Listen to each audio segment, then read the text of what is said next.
appeals to racial, sexual, and religious chauvinism, to rabid nationalist fervor, are beginning not to work. Business of who I am and whether I'm good or bad or achieving or not, all that's learned along the way. Just a ride. We can change it anytime we want. It's only a choice. No effort, no work, no job, no savings of money. I realized that I had the game wrong. The game was to find out what I already was.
We were saying how very important it is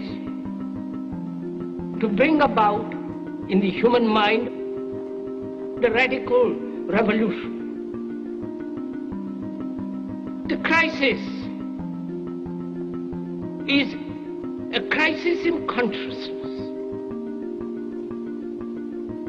a crisis that cannot anymore accept the old norms, the old patterns, the ancient traditions. And considering what the world is now, with all their misery, conflict, destructive brutality, aggression, and so on, man is still as he was.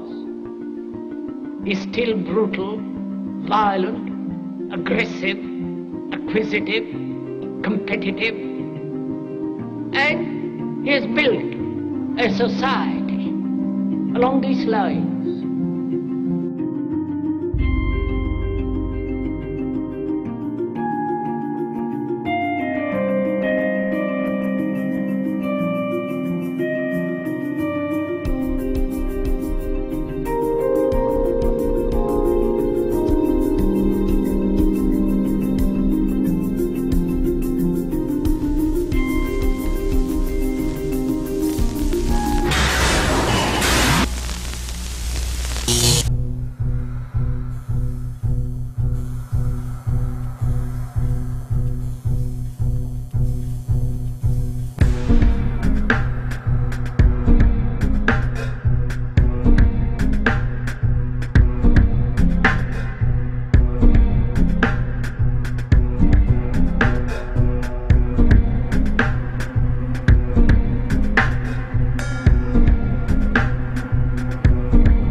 Society today is composed of a series of institutions.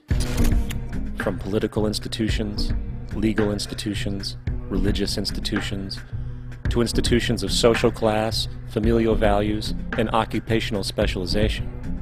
It is obvious the profound influence these traditionalized structures have in shaping our understandings and perspectives. Yet, of all the social institutions we are born into, directed by, and conditioned upon, there seems to be no system as taken for granted and misunderstood as the monetary system.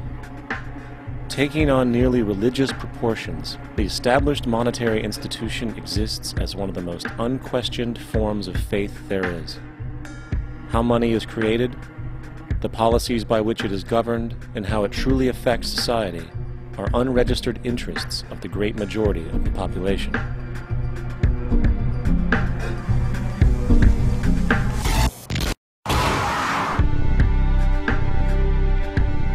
In a world where 1% of the population owns 40% of the planet's wealth, in a world where 34,000 children die every single day from poverty and preventable diseases, and where 50% of the world's population lives on less than $2 a day, one thing is clear: something is very wrong. And whether we are aware of it or not, the lifeblood of all of our established institutions, and thus society itself, is money. Therefore, understanding this institution of monetary policy is critical to understanding why our lives are the way they are. Unfortunately, economics is often viewed with confusion and boredom. Endless streams of financial jargon coupled with intimidating mathematics quickly deters people from attempts at understanding it. However, the fact is, the complexity associated with the financial system is a mere mask, designed to conceal one of the most socially paralyzing structures humanity has ever endured.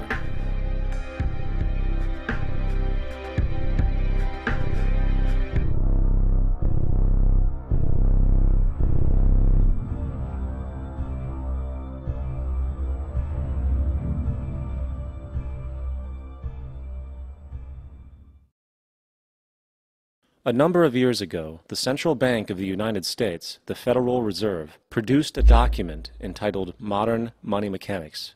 This publication detailed the institutionalized practice of money creation as utilized by the Federal Reserve and the web of global commercial banks it supports. On the opening page, the document states its objective.